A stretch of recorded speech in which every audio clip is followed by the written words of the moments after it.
দেখতে পাচ্ছে না। চাতুরিতা ছেড়ে দাও, এই বলবার মতো বদন পেয়েছো, সেবা করবার মতো হাত পেয়েছো, আর দেখো রাধারমণের সামনে বসে আছো, সব দেখছে।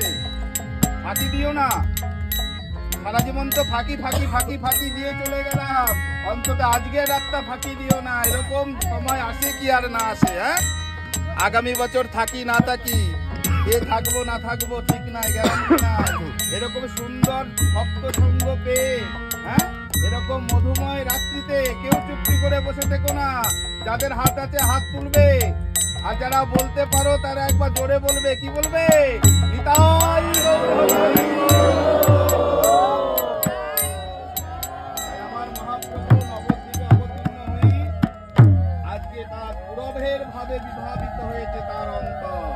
আর এই সুরধনির তীরে এসে আজকে কি হয়েছে না, তার সেই বৃন্দাবনের লীলার কথা মনে হয়েছে। তাই আজ পদকর্তা কি লিখলেন না, আমার বৃন্দা